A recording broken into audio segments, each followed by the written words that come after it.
देखो भाई, हमारा सवाल नंबर कहाँ तक हो गए थे? 7 तक हो गए थे। तो 8वां सवाल देखो, है ना, किस तरह से 8वां सवाल हमारे पास है ए बी सी, उसके बाद है एक्स वाई जेड और है पी क्यू आर। और हमें इसे सिद्ध करना है। क्या क्या सिद्ध करना है? एक तो है X Y Z P Q R, X Y Z P Q R, और इसके बाद जो है ए बी सी जो है तीसरी पंक्ति में, और एक और सिद्ध करना है इसी को ही। क्या मतलब बराबर बदल बदल के हमें ऐसा लाना है। y जो है y ये इधर हो गए, है ना, y एक्स जेड, इसके बाद है बी ए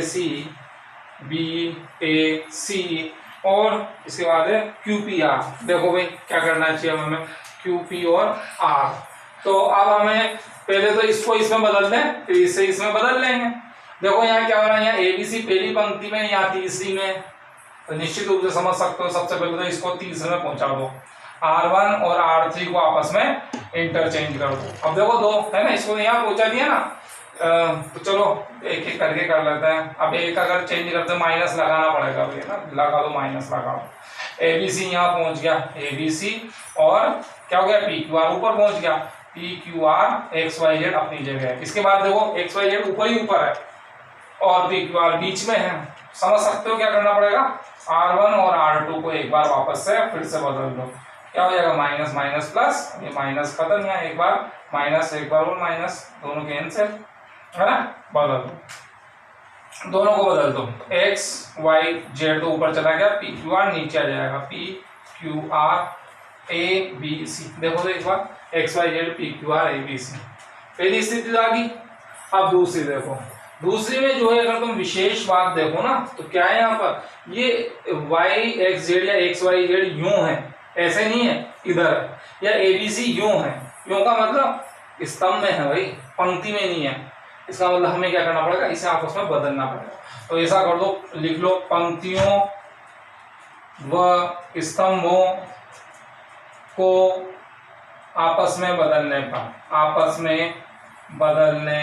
पर, चाहो तो यहाँ से भी शुरू कर सकते हो, यूं भी बदल लो, चाहो तो यहाँ से बदल लो, कैसे भी कर लो, कोई दिक्कत वाली बात नहीं है, है ना, कैसे भी कर लो, तो जो भी आएगा जो आंसर है। चाहो तो यहाँ से शुरू कर लो, ये ए बी सी ऐसे लिख लो, है ना, आपस में बदलने पर। चलो ये तो हो गया ना, यहाँ से कर लेते हैं, ऐसा कर लो, ए बी सी को बदल लो, कोई दिक्कत वाली बात नहीं है, कहीं से है ना, ए बी सी पहली पंक्ति में आएगा, लेकिन और अगर यहाँ से बदलते हैं ना तो ठीक है, P Q R A B C जो है तीसरी पंक्ति में आएगा, यहाँ से ए बी सी पहली पंक्ति में आएगा, ज़्यादा फायदा तो हो नहीं रहा, कहीं से यहीं से बदल लो, A B C X Y Z और पी क्यू आर, होगी वाली स्थिति। अब आंसर लाने की कोशिश करो भाई।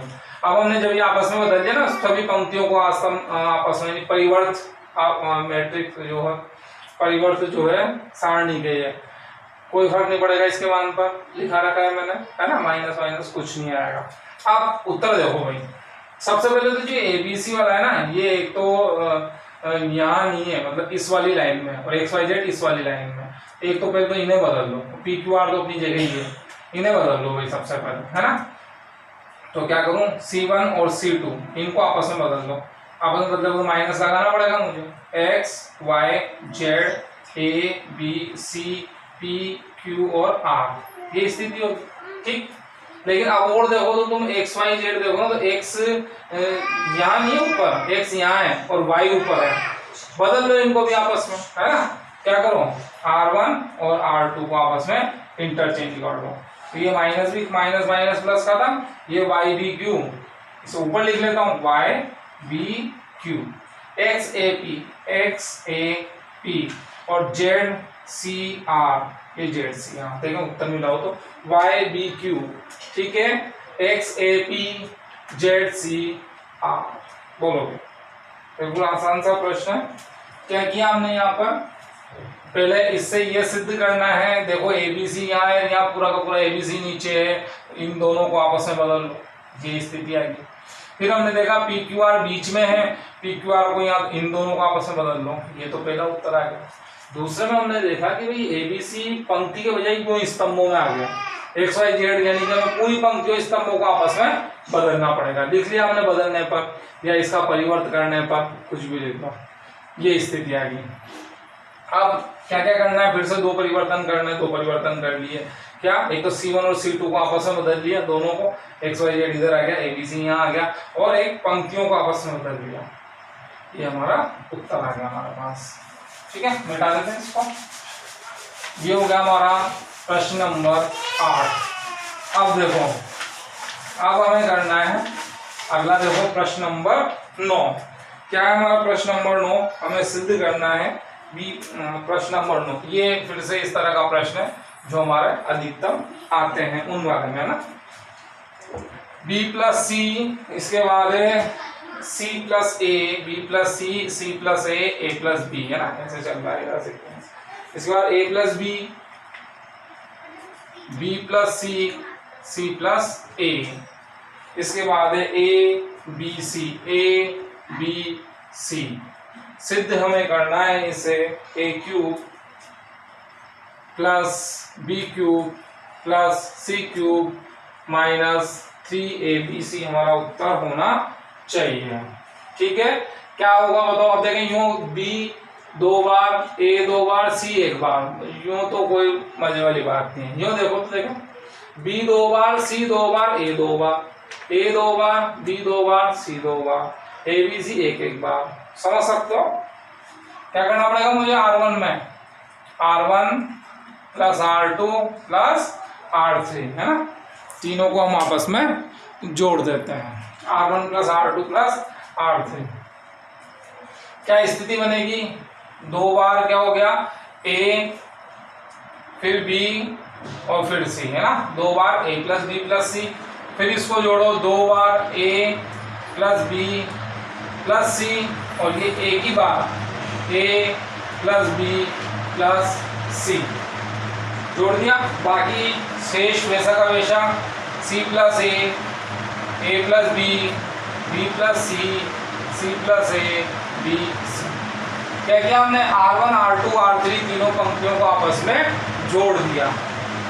अब ये ABC यहाँ भी है, यहाँ भी है, यहाँ भी है, कॉमन ले सकते हैं, common low, A plus B plus C। क्या स्थिति रही, 2 2 1, C plus A plus B, B plus C, C plus A, B और C। समझ सकते हो, शून्य बना सकते हो। एक तो नहीं बन जाएगा, इसमें से इसको घटा दो, एक इसमें से 2 गुणा करके इसको घटा दो। क्या करोगे, C1 change C1 minus C2, है ना, और C2 change C2 minus 2C3। समझ, इसको 2 से गुणा करके इसमें से घटा दूं, इसको सीधे ही घटा दूं, A plus B plus C। लो, ये तो हो गया 0। ये C से C गया, क्या बचा, A माइनस B। इधर देखो, A से A गया, क्या बचा, B माइनस C। इसको 2 गुणा करके, तो 2 में से 2 0, इसको 2 गुणा करके देखो, ये 2B है, B में से 2B गया तो माइनस का B, B में से 2B गया तो माइनस का B, यानी C माइनस B। इधर 2C है, C में से 2C गया तो माइनस का C, ये बचा A माइनस C। इसके बाद 1 B और C।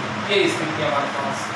निश्चित रूप से जब हमारे पास 2 शून्य बन चुके हैं, क्या करना पड़ेगा, अब हमें इसका प्रसार करना पड़ेगा। किसके सापेक्ष, R1 के सापेक्ष, पहली पंक्ति के सापेक्ष।